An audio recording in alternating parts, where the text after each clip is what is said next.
Hello, everyone. One more episode of SandDunes by Entrepreneur Middle East, the premier conversation on virtual assets in the UAE and beyond. It's my pleasure today to have with us Irina Heaver, founder of NeosLegal, the UAE first crypto-native law firm. Hello, Irina. Welcome. Thank you so much. Always Looking a pleasure. Beautiful as always, and having some interesting things to tell us about. I've known Irina for quite a few years now. She's been a fantastic lawyer all her life, but in the last 9 years, she decided to focus fully on crypto tokenization and Web3. Tell me about your first encounter with crypto. Do you remember what anecdote, what was that moment when somebody showed you or you heard about it, and what was your first impression about it? Yes, so the first time I encountered Bitcoin was in 2011. Mm-hmm. It was during the Arab Spring, if you remember, January, February. There was a big uprising in the North Africa, and I was working for a national oil company. And we had a lot of issues. Our oil rigs were on fire in one country, our sites were being robbed in another country, we had hostage situations. It was very, very stressful period of time, of course, for everybody involved. But an IT manager comes to me, I was a senior counsel, an IT manager comes to me saying, Irina, somebody's stealing our data. I was like, oh God, what else can go wrong? And when I started doing the research, because as a lawyer in a company, you would normally look after compliance, you look after all sorts of fraud issues, espionage, huge in oil and gas industry, right? Somebody else wants to steal your oil well data to see what you have, maybe bid for an oil field next to it. So when I started doing a little research, I discovered a couple of really, really young Eastern European IT boys who were using our data service to mine Bitcoin. That's how I learned what Bitcoin was. I used persuasive skills, for the lack of a better term, to explain to me what is it that they're doing with our data service. And if you know about oil and gas industry, you would know that we require huge, massive computing power to compute the oil well data that we receive. They were quite entrepreneurial, and they came across Bitcoin and they started mining it because the cost was, 10 cents or whatever at that time. And then they could, dispose of it. It was actually really funny. That was in the UAE, right? Yes. Yeah, okay. It was in Dubai. It was literally in the same neighborhood where we are. A few offices down the road. Okay. And they really tried to persuade me that they're not stealing the data, that they're not doing anything illegal, that they're experimenting with Bitcoin. And my first degree is economics. So, of course, I knew about private money, right? They were trying to explain to me that it is peer-to-peer electronic money. We studied private money. We studied the earlier forms of digital currency. They all failed, right? So I thought, okay, so the computer nerds are doing computer nerd thing. This was my conclusion. And then I came across Bitcoin again in 2013. And again, computer nerds doing computer nerd things.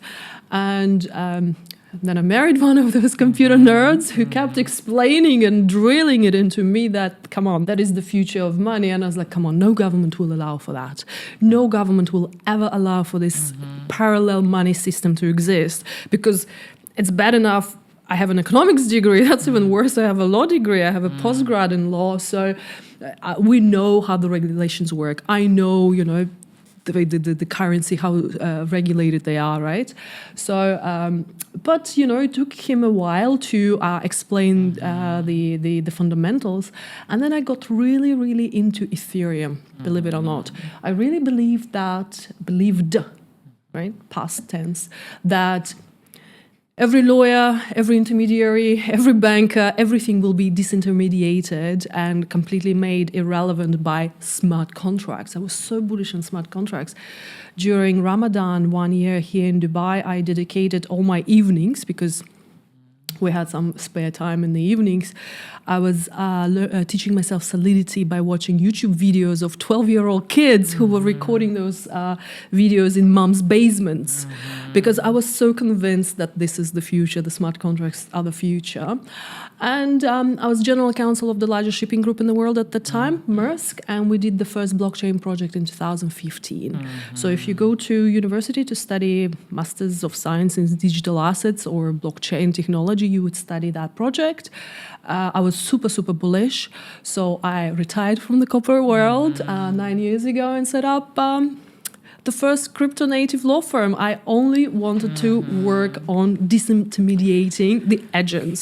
My plan was, if everything goes to plan, smart contracts will replace every lawyer, every banker, every insurance, and anything, possible under the world. I mean, I'm still here, so the plan has failed, and I am no longer an Ethereum maxi. I'm back, full circle to being a Bitcoin maxi. That is the future. That is the most important technology invented alongside fire, wheel, engine. That's what I believe. Okay, Irina is also very bullish on Dubai and the UAE. Proudly shares about the benefits of working in this sector in Dubai. So let's first, we don't have much time, so I want to make sure that we extract as much wisdom from you as possible.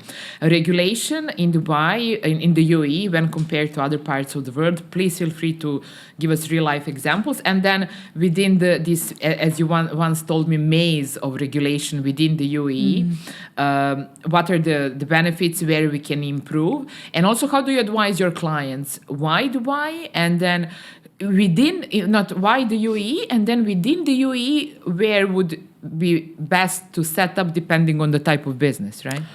I am massively bullish on the UAE. I'm massively bullish in Dubai. I've been in the UAE for 18 years. This is my home. If I wasn't this bullish, I could have been based anywhere, right? And during the pandemic, I was with my family in Switzerland and the Swiss Crypto Valley. Of course, Zug, the birthplace of Ethereum, has a lot of innovation. But I was very quickly, I wouldn't say disappointed, but more like, doesn't have the vibe that we have in Dubai, doesn't have the speed of execution from everyone, regulators included. Just over this summer, all of our 5 regulators that regulate virtual assets introduced either new laws or new initiatives or amended the existing laws. So when everybody came back from the summer holidays, I had to publish, a 10-page memo to our clients. These are the new laws that has happened over the summer. If you thought you had a busy summer, you probably it was nothing in comparison with our regulators. But let's start from the very, very beginning. First of all, UAE is a federation of 7 emirates, and that is very important to note that, because people think Dubai is the capital of the UAE, right? But it's very, very, when you're looking at the regulations, it's very important to understand that we have federal regulations. Therefore, we have federal regulators. Central Bank, who's regulating AED-backed stable coins, or here they're called payment tokens. Then we have Security and Commodity Authority, which is our federal regulator that has the mandate from the UAE cabinet to regulate virtual assets and virtual asset activity. Then, just in case that's not enough, then we have the local regulator in Dubai, VARA, Virtual Asset Regulatory Authority. You had them on your podcast. They are absolutely fantastic people doing an amazing job. So cabinet delegated the authority to them for the Emirate of Dubai, because it's such a big activity, right? So it's fair that it needs extra attention and extra, regulator. And then the first virtual asset focused only regulator, because normally in other countries, in other jurisdictions, virtual assets will go together with the securities law. Just one department, yeah. And just one of the sections of the existing regulators. So Dubai saw the potential, rightly so, and established a dedicated virtual asset regulatory authority. Then, of course, to make things even more interesting, in Abu Dhabi, we have a financial free zone, and in Dubai, we have a financial free zone under English common law. And this is what a lot of people find it very attractive. So instead of going, let's say, on the onshore mainland, so-called Dubai, under the UAE law, which is a civil law with some influences of Sharia law, big multinational companies opt to establish in the financial free zone. It's under English law, and there are English courts within those free zones, because English common law system is the most widely spread. I'm a common law qualified attorney, so of course those places are familiar to me. And to make things even more interesting, we have over 45 economic free zones, some of which are purposefully designed for virtual asset space. For example, there's an economic free zone in Ras Al Khaimah, Innovation City. The MCC Crypto Center has a department dedicated to Crypto Center. They have AI department, gaming department.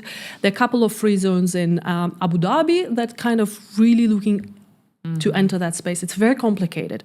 And just, if you allow me, to make things very simple for the founders.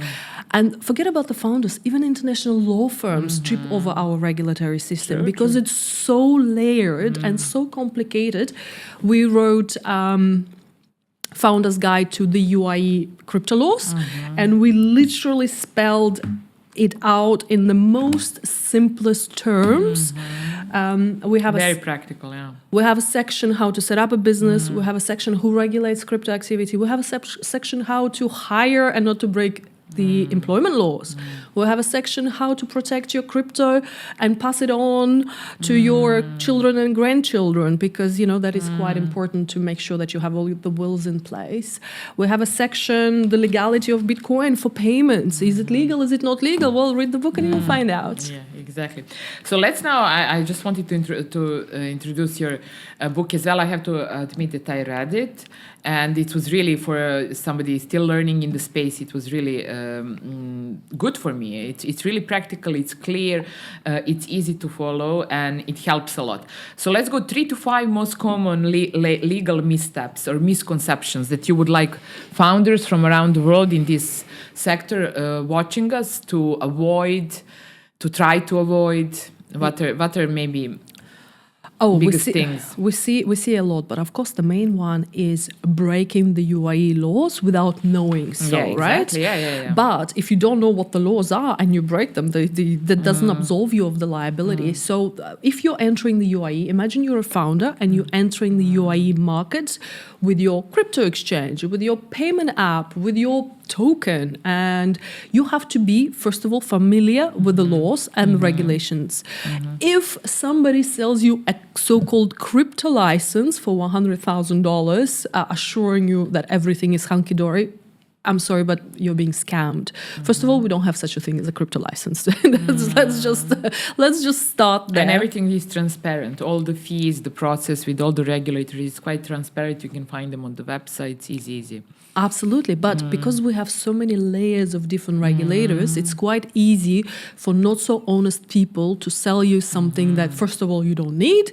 Secondly, that's not what you needed. And thirdly, you're still in violation of the virtual asset laws in the UAE. So the first step would be, I would highly, highly recommend, is to do a regulatory assessment of, is your business actually permitted in this jurisdiction? Let's say it is, then what do you need to conduct that business? You might need a VASP license from VARA. You might need an NOC from Central Bank. You might need a VASP license from ESCA. So, or maybe a free zone is the best place for you. So start with the regulatory assessment to understand where you stand. Then another huge mistake we see is founders come in, set up a company in a completely irrelevant free zone. They paid already $50,000. They obtained all the visas. They hired an office, and then there's like, oh, let's look what the law is. And then they come to us, we do the regulatory assessment. They're in the wrong jurisdiction. They have the wrong setup. They have the wrong establishment. Believe it or not, we have multiple clients that we're trying to restructure, and it's taking us over a year. Setting up a company literally takes days. Restructuring it, getting the correct documents after the fact, it's very costly and takes a lot of time. That's what people don't understand. And another thing, just 2 days ago, I issued a law alert, a crypto law alert. If people want to sign up to my crypto law alerts, they receive all notifications about all the laws and the regulations, what they need to worry about, what they need to be mindful about. So I just issued a law alert. 19 companies got fined by VARA, starting from 100,000 dirhams to 600,000 dirhams for the violation of operational requirements, meaning they're a foreign crypto exchange operating in Dubai. That's a no-no, or in the UAE, that's a no-no. And most importantly, marketing laws. We have very strict marketing laws that apply for the entire UAE. You cannot shill your token to a grandmother on the street for a good reason. You cannot shill your make rich quick scheme, or however they're called, for a good reason. You cannot run an event and start signing up retail users to your most amazing, I'm convinced, wallet, because there are rules and regulations in place. You have to have proper disclaimers. And another thing which people don't understand, KOLs. KOLs are very, very important to the industry. That's how we, retail people learn about what's happening. I don't have the time to read all the news, but I have several channels that I watch that keep me up to speed. What's happening with the markets? What is the trends? Where's the Bitcoin going? We all were told it's going to $1 million. When? So KOLs are very important to our industry, and I work with a lot of KOLs. A lot of KOLs are our clients and are really, really good, honest people. But of course, there's some KOLs that maybe not that honest, right? They're dumping the token that they pre-bought on their audiences. So we have very strict laws for KOLs, how they can market, what they can market, that the media license is required if you're holding yourself out as media, right? Because just think about it. I have a YouTube channel with 500,000 readers and listeners, watchers, whatever the word is, right? I should be held accountable to, not shill something to them that, that they don't need. I should be held accountable, and that's what UAE has implemented. For this, I'm not for too many laws, but these are the good guardrails that were put in place by the media office. And if you could design the ideal legal architecture, what would be your advice for crypto in the UAE? Depending, I don't know now, but maybe some quick I don't know whether it can be quick tips in law. When it comes to choosing the structure of the business, because there's a part in your book exactly about this, how to choose the right form, how to structure it for a project that might go into this direction or that direction. Maybe just to give them something to start with, to think about from the beginning. We have a 7-step proprietary system where we take a project, and you have to literally answer 7 questions. I say yes or no, you end up here. And within each step, you have certain deliverables, and within each step, you have certain considerations. How to set up a Web3 or crypto company here in the UAE. First step, regulatory assessment. Are you regulated or not? Are you a VASP or you're not a VASP? Some businesses out there, you might be convinced that they're regulated, but they're not. So there is a green light for you to proceed. Or they're regulated within this jurisdiction, but not within that jurisdiction. And this is what we call jurisdictional arbitrage. As an experience, and that's a sign of an experienced attorney, experienced lawyer who can apply the arbitrage, the jurisdictional arbitrage, to the case of their client. Because you want to go to market as quick as possible. If you come to me and I say, well, it takes 12 months to structure your business, well, that's probably not the best attorney, right? You need an attorney who will get you to market as soon as possible within the law and not get you in trouble. That's probably ideal, because there's a lot of lawyers or consultants getting their clients in trouble. So regulated or not regulated. If you're regulated here, you might not be regulated across the road, right? Then the next step is to pick the jurisdiction. Like I mentioned, we have free zones, economic free zones, offshore free zones.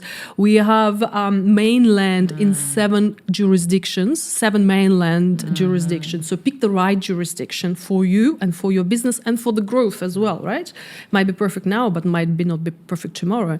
Then we need to assess your labor requirements, your Emirates ID requirements, your bank opening requirements. You would be amazed how many businesses opening their company or structuring something, and then they realize, oh, I cannot hire people, or if I hire people, I have to go through WPS system, which is can be, if you're a startup, it's basically a system which makes you make salary payments through a certain processes. But if a startup, it might be a little bit too burdensome for you. Maybe there's a lighter touch. Maybe you don't need 50 employees. Maybe they can be your consultants, your contractors. Then there's many more steps involved, like the terms and conditions.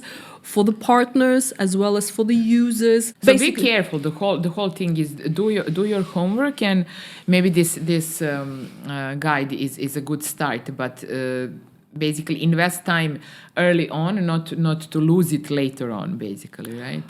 And not only time, money, everything else. Money. Yeah. I hear about so many founders come in, spend a lot of money in the wrong places, and then they there are exit. A lot of the crypto community here has exploded. It's really huge.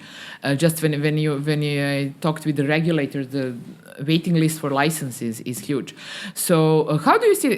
Give me your assessment of the crypto, because you lived and worked in the space for almost a decade now, lived in Switzerland, lived here. Give me your assessment of both regulators and the ecosystem itself here and some maybe main hubs from around the world, just to give us real world insights.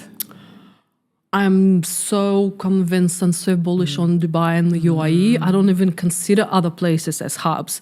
Singapore claimed they were a hub. I just came back there. I spent 1 week there. I spoke to every lawyer or like on the ground sort of worker bee that I could find. And I had very simple yes or no questions. Can you do this? The answer is no. Can you do this? The answer is the regulator is not ready. Can you do this? The answer is no.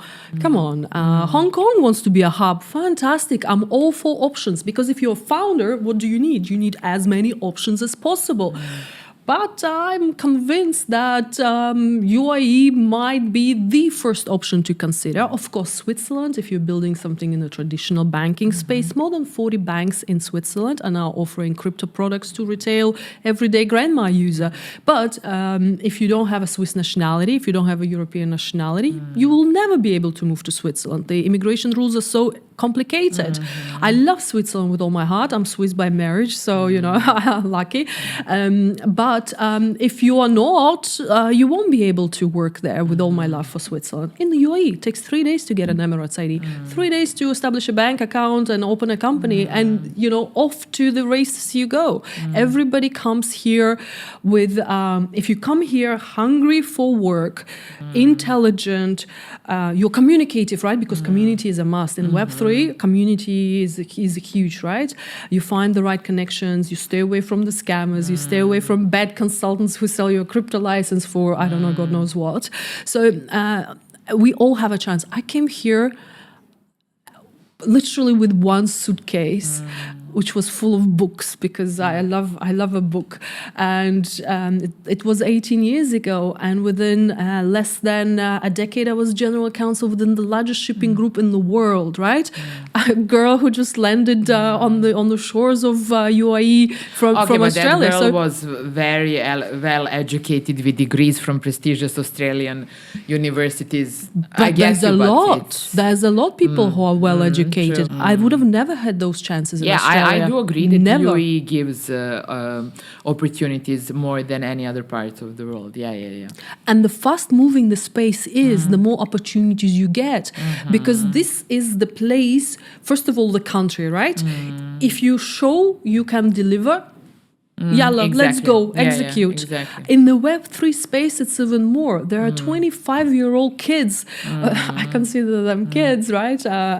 They now, taking really, really senior positions within the largest projects. Why? Because they're hungry, they can execute, they're capable. Would that happen in the oil and gas industry? Of course not. There's a pecking order, right? You have to grow to that order. In the crypto space, you can, jump right away. And now I was telling Irina, and all of you who follow us regularly know that I insist on real life examples. I somehow believe that that's how we actually learn, instead of course, we will talk about theory and in technical terms, but real life examples are something that stays. You've been through crypto ups and downs. What were your maybe biggest scars, biggest regrets, biggest wins? Something that you witnessed or you yourself experienced over the years? Because crypto is basically cyclical. So how do you see it? What has been your experience? Share with us some interesting stories. I have a few battle scars, believe it or not. In 2018, myself with a few people, we launched one of the first professional crypto exchange here in the UAE. There was no virtual asset regulatory authorities. So we got our license in Europe. At the time, it was very, very easily accessible in one of the Baltic countries. That story has changed, of course, with introduction of MiCA, etc., etc. And imagine as a founder in a crypto space, if you're founding a bakery, you can learn by example, right? Here's a successful bakery. Let's see how they're doing their pricing. Let's see how they're doing their marketing. But if you're a founder back then in 2018, if you're a founder in the crypto space, there were no examples, really. We had to make things up as we go. And we made every single mistake. Think about the mistake. We've made it twice. I was very lucky to be able to exit right before the pandemic. So that was, that was one of those things. That was a learning curve. That was a massive learning curve. And now I'm advising founders. I advise not from a legal perspective. I know the laws, of course, I'm an attorney. I advise from practical standpoint. We made every single mistake you can ever think of in building that crypto exchange. And, I exited it around... It was too early. It was, too blurry, as you said. Nobody was doing it. There were quite a few exchanges in Europe, for example, in the US. Coinbase was there. There were a couple of Swiss exchanges that we were basically being quite inspired by. But now I believe that the founders that I advise, my clients, are at a better position because I don't, as I mentioned, advise just as a lawyer. I advise a lawyer who was a founder who made every single mistake in building a crypto exchange. And there's quite a few, emotional and the physical scars left from that experience because it's I would not wish on my enemy to build a crypto business because the hours are incredible. So when we deal with our founders, we come with the most compassion and with the most understanding for everything they go through because they do go through a lot. It's very hard to build a business, very hard to build a startup, as I'm sure you know, working for entrepreneur for covering startups for how many years. But startups in the crypto space are even more harder. 9 out of 10 startups fail in traditional space. In crypto, 9.9 startups fail because it is that hard. And when I work with founders, we pride ourselves as a founder-friendly law firm. Actually, today, I was recommended as the leading blockchain lawyer in the UAE amongst Clifford Chance and Latham & Watkins. They're billion-dollar law firms, and we are in the trenches with the founders. We are founder-friendly firm, and when we deal with our founders, we come with all the compassion and understanding, and we fight for our founders. You have no idea how many times... Let's talk about, for ordinary people, retail investors, not only founders, and founders as well. If you... in most of my interviews, it ends up people are talking that the biggest problem now are scammers. Whether I talk to a founder who has a technical background, or even you mentioned consultants are doing this, consultants are doing that. It's obviously all over the board, across the board. So what would be your advice for people in crypto, or eyeing crypto from the side? How to recognize bad actors? Both as a retail investor, somebody who is outside, but also as founders. There's a lot of bad actors, and there's a lot of, you'd be amazed, decent-looking law firm websites, consultants, corporate services providers, really bad actors.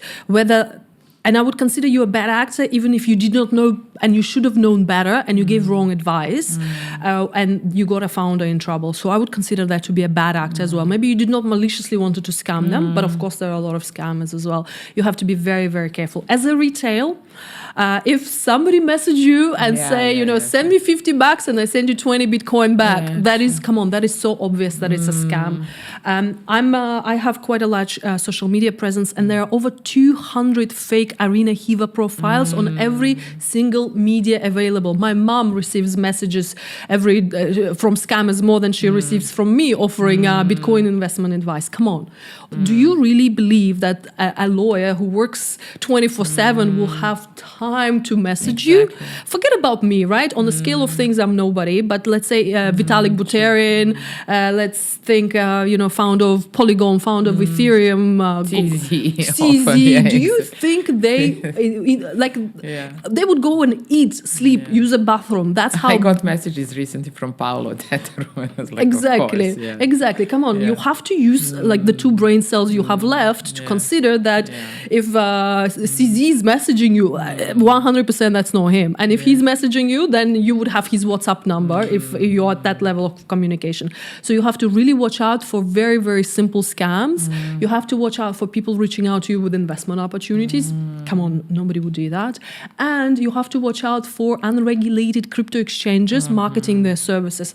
Stake your 20 Ethereum with us and we pay you back 70 Ethereum. Come on. So that's one. As a retail, basically, don't give your money to anybody. I think that's be extra cautious, basically. That's rule number 1. You have to chase the people to give the money to for a product. And if it's the other way around, then it's obviously a scam. And as a founder, you have to be extra vigilant. The regulators are being impersonated, lawyers are being impersonated. You are being sold a crypto license for $100,000. First of all, we don't have crypto licenses, right? Let's be clear. So you have to be extra vigilant. And for example, I cracked my tooth several weeks ago. What did I do? I asked my friends, recommend me the best dentist. And then they gave me the details. Do the same. Recommend the best accountant. Recommend the best tax lawyer. Recommend the best lawyer. So ask your friends. And if they had good experiences, fantastic. And if you're doing a Google, of course, worry for, don't click the ads because they're the ads. Do very good research. Right now, it's very, very useful. Go ChatGPT. Give me a list of top accountants. And then talk to all of them. It's very easy. Due diligence is the key. Yeah, no rushing with any decision. Last question. You're bullish both on this sector and Dubai and the UAE. What are you looking? What do you think could be done, or you would advise to be done to advance in the sector and this sector in the UAE? Maybe something that others are overlooking that you, with your varied expertise, can spot and point out to all of us. I'm in a bit of a precarious position because I work with a lot of regulators and I know of a lot of initiatives that are happening. So I can tell you for a fact that they're doing a fantastic job. Security and Commodity Authority are doing an amazing job. It's just the experience with them. We're taking several clients through licensing there. The experience is absolutely incredible. I am amazed. VARA is doing a fantastic job, not only regulating, but enforcement as well, which is very important for market integrity. Because if it took an exchange a year to get to being regulated, and then anybody can offer the same services and the regulator is not punishing them, like why are we doing this, right? So the enforcement is being stepped up. So watch out, everybody. The regulator will watch you even closer. Multiple regulators in the UAE will watch you even closer. So they're already doing a fantastic job. And I'm very, very grateful, humble to be working and supporting our regulators on many of these initiatives. Sometimes they specifically ask me to support them. Sometimes they don't ask me, and I come and lobby them for the regulations themselves. For example, the RWA law that got passed, we lobbied for that for a very, very long time, and now it is the law that RWAs are not securities in the UAE. Like, where else in the world would you have that certainty, right? You have lawyers argue if it's a security or not. Here, the law is certain, right? So all RWA projects, UAE is your jurisdiction. So I am very bullish, and I'm even more bullish because I know what's coming up. And you can't tell us anything. No. Okay, then we have to meet one more time at some other podcast. Thank you so much, Irina. This was really insightful. It was interesting. One more episode of SandDunes by Entrepreneur Middle East. Thank you very much.